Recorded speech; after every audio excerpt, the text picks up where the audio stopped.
आप में से कोई भी व्यक्ति चुनिंदा होंगे वो लोग, आप अगर अभी नहीं सुधरे या वो लोग जो इन चीज़ों में अपनी सहभागिता दे रहे हैं वो नहीं सुधरे, तो कल इस अभियान के शुरू होने के 15 दिन बाद वो अपने हश्र के जवाबदार खुद होंगे। और मुझे बड़ा दुख होगा कि उनका जो हश्र होगा वो तो होगा, लेकिन उनके परिवार को वो लज्जा का हार पहन के समाज के सामने जाना पड़ेगा। इसलिए मैं आज आपसे पुनः आकंठ तक गांव-गांव, गली-गली, मोहल्ले में इस कोरेक्स रूपी जहर की चपेट में आ चुके हैं। विकरालता को समझिए और अपनी रिस्पॉन्सिबिलिटी का एहसास कीजिए। आपके माध्यम से मैं यह जन चेतना का अभियान या जन जन तक पहुंचने का अभियान यहां से शुरू कर रहा हूं। हर गली, हर मोहल्ले, हर मंदिर, हर मस्जिद के बाहर मैंने इन कोरेक्स की शीशियों को पड़ा हुआ देखा है।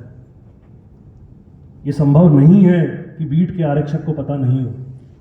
यह संभव नहीं है कि थाना प्रभारी की नॉलेज में चीजें नहीं आ पाए, सिवाय इसके कि आपने अनदेखी की। और अब यहां से वो अनदेखी टॉलरेट नहीं की जाएगी। अगर आपको थाना दिया गया है तो आपकी जवाबदारी पुलिस अधीक्षक की जवाबदारी है। अगर आपको थाना दिया गया है तो आपके दिए हुए कृत्य की जवाबदारी मेरी है। हम यहां सभी एक दूसरे के लिए नहीं बैठे हुए हैं, परंतु शासन और पुलिस विभाग के तौर पर हम यहां काम कर रहे हैं। आप सभी लोगों को मैं अंतर्मन से इस यज्ञ में अपने परिश्रम और प्रयासों की आहुति देने के लिए निमंत्रित कर रहा हूं। मैं यह भी चाहता हूं कि आप समझें, ये पुनर्जागरण सिर्फ रीवा का जागरण नहीं होगा। ये पुनरुत्थान आपके स्वयं के अंदर उस व्यक्ति का उत्थान होगा कि जिस दिन जब अंत समय आएगा, आप रिफ्लेक्ट करके जब वापस देखेंगे तो आप ईश्वर से बोल पाएंगे कि हाँ, जो मेरा जन्म हुआ था मैंने किसी उद्देश्य की पूर्ति के लिए उसको लगा दिया। आत्मावलोकन करिए, आत्मचिंतन करिए और आगे जाकर प्रांतों की भांति विंध्य प्रांत इस नशे की चपेट में गहरा डूबता चला गया। ऑपरेशन प्रहार जो पहला पार्ट हमने शुरू किया, पिछले 5 वर्षों में कभी ऐसी कार्रवाइयां नहीं हुई जो आप लोगों ने संपादित करके दी।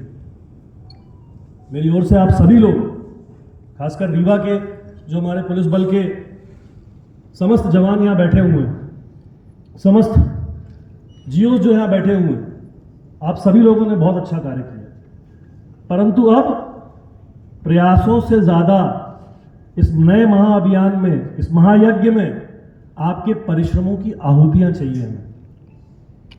आपके दृढ़ संकल्प के साथ आपके मनोभाव का एकात्म चाहिए हमें।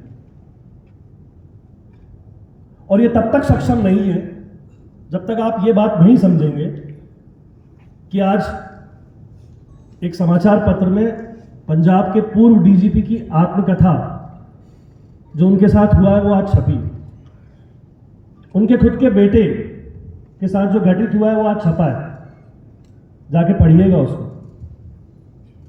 जब एक डीजीपी का घर नशे में सुरक्षित नहीं हो पाया तो आज आप उस मध्य में यहां बैठे हैं कि अगर हम सब ने मिलकर सामूहिक प्रयास नहीं करे तो 15 वर्ष बाद इस विंध्य की पावन धरा का जो हश्र होगा उसकी जवाबदारी आपके अंतर्मन पर भी उतनी ही अमिट छाप छोड़ेगी जितनी समाज आपको लज्जा से देखेगा।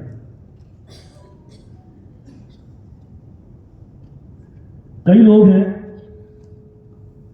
जो बहुत अच्छा काम करते हैं, पर हर जगह कुछ ऐसे लोग भी मौजूद होते हैं जो तालाब को गंदा करने का काम करते हैं। पिछले 4 महीनों में हमने ऐसे लोगों की सूची तैयार कराई है। मैं नहीं चाहता के साथ प्रासंगिकता 6 महीने पहले हम आप लोगों को बता चुके थे, लेकिन उद्देश्य और एक नई ऊर्जा के साथ इस महाअभियान की शुरुआत तब तक सक्षम नहीं थी जब तक कि ये जो कम्युनिकेशन है ये एकात्म रूप से ना हो पाए। जो रीवा की धरती मां विंध्यवासिनी के लिए मशहूर है, जो रीवा की धरती गुड़ में बैठे हुए भैरवनाथ के लिए प्रसिद्ध है, हमें यह सोचना पड़ेगा, आत्म अवलोकन करना पड़ेगा कि आज वही विंध्य की धरती इस कॉरेक्स और इस मेडिकल नशे के लिए कैसे बदनाम हो चुकी है। 15 से 20 साल हो चुके हैं। आपने से अधिकांश ने यहां नौकरी शुरू करी होगी और शायद आप उस नौकरी के मध्य में पहुंच चुके हैं। कई अधिकारी आए और कई अधिकारी गए जिन्होंने कई बार मेडिकल नशे को मिटाने के लिए संकल्प लिया हो, परंतु फिर भी समस्या आज जस की तस है। आप जानते हैं इसका कारण क्या है? इसका कारण यह है कि हम सभी लोगों ने प्रयास तो करिए, लेकिन उन प्रयासों में कहीं ना कहीं हम रक्षक की तरह दिखाई दिए। अगर इन्हीं प्रयासों में हम ये समझ पाते कि हमें समाज का रक्षक तो होना ही है, परंतु इस नशे के अभियान के विरुद्ध हमें उस समाज का संरक्षक होना है, तो यह समस्या इतनी विकराल रूप आज नहीं धरी होती। रक्षक और संरक्षक के मध्य में जो मूल भाव, जो अंतर होता है, वो अपनत्व का होता है, वो भाव का होता है, वो प्रतिबद्धता का होता है।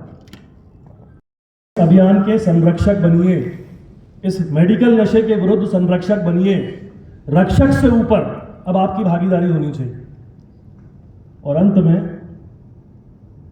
मैं राष्ट्रकवि रामधारी सिंह दिनकर की चंद पंक्तियों के साथ इस पूरे अपने अभिभाषण का सारांश प्रस्तुत करूंगा। मानव जब जोर लगाता है, पत्थर पानी बन जाता है। मानव जब जोर लगाता है, पत्थर पानी बन जाता है।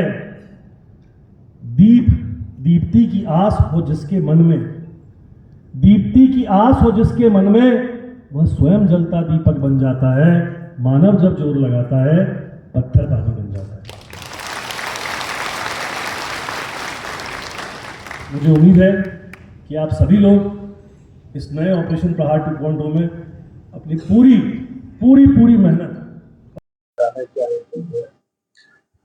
प्रहार जब वन अभियान हमने लॉन्च किया तो उसमें हमने बहुत सारी नई कार्रवाइयां करी।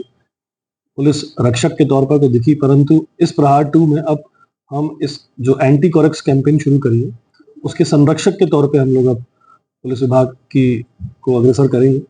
और पिछली बार परिश्रम हुआ था, प्रयास हुए थे, इस बार तंत्र भी उसके साथ में जुड़ेगा और आईटी एक्ट के अंतर्गत और विभिन्न धाराओं के अंतर्गत अगली कार्रवाइयां संपादित की जाएंगी।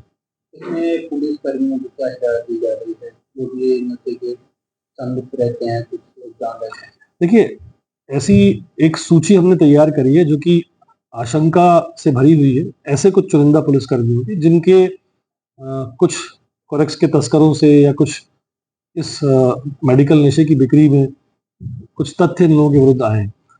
1 महीना दिया गया है। अगर उन लोगों ने आगे बढ़कर कार्रवाई कर इस सिंडिकेट को ध्वस्त कराने में पुलिस विभाग का साथ दिया तो उसमें उनको वाहवाही मिलेगी। और अगर इसके बावजूद भी किसी तरह का संलिप्त रही तो हम कठोर अनुशासनात्मक कार्रवाई पुलिस कर्मियों के विरुद्ध सुनिश्चित करेंगे। अभी तक कितने लोग चिन्हित हुए हैं? हर जिले से ऐसे पुलिसकर्मियों की चिन्हांकन किया गया है। वक्त आने पर उसकी संख्या भी आपको बताई जाएगी।